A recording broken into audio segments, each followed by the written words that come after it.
Ngayon naman, ang gagawin naman namin ng aking estudyante ay reverse parking naman sa ganitong klaseng parking.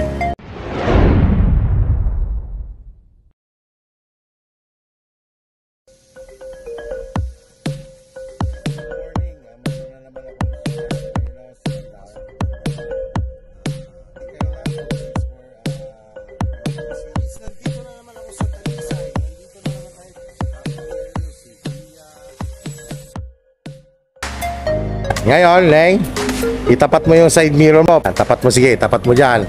Okay, yan. Pwede na yan, kahit lumagpas ng konti. Sige, sagad sa kaliwa. Manubela, forward ka pa rin. Saan ang kaliwa mo? Yan. Tapos tingin ka sa kanan mong side mirror, ha? Sige, sagad mo. Pag nakita mo na yung pader na tinapatan mo sa side mirror mo, tumigil ka na.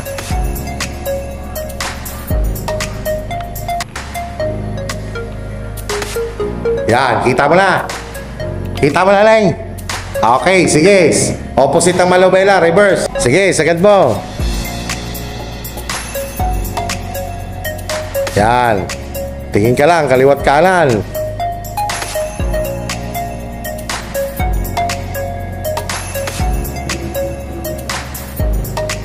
Hop. Yan, ganon. Katulad yan, maluwag ang kaliwa mo. Balik mo manubela mo sa kaliwa. Yan, sige, tumbukin mo muna pa kaliwa mo. Sige, kaliwa pa. Yan, sige. Yan. Tingin lang, kaliwat kanan. Tingin mo sa gilid, ha. Diretso mo lang muna manubela. Diretso mo.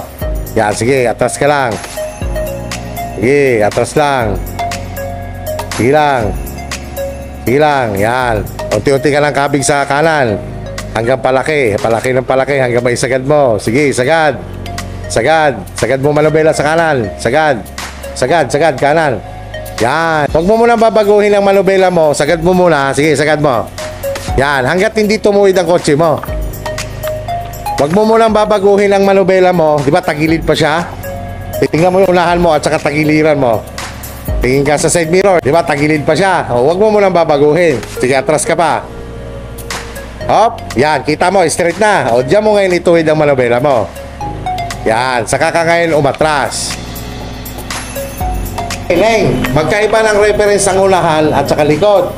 Pag isinagad mo yung gulong mo doon sa likod, ay tatama na yung likod mo. Forward ka.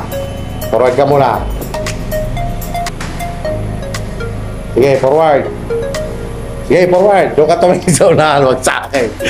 Bawa nag-aalangan ka doon sa likod, dito ka kumuha ng reference. Yung bumper mo, itapat mo dito. Sige. Atras, atras ikaw. Itapat mo lang yung bumper na hindi na siya nakalawit, no? Sige, itapat mo. Yan. Okay, do ibig sabihin, pasok ka na sa teritoryo mo.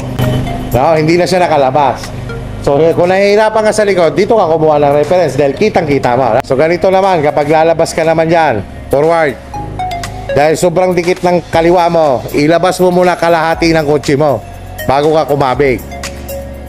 Okay, kalahati ng sasakyan mo. Hop, yan, pwede ka lang kumabig. Siguradong kahit isagad mo yan, hindi tatama yung tagiliran mo. Pero tingin ka pa rin, syempre, yan.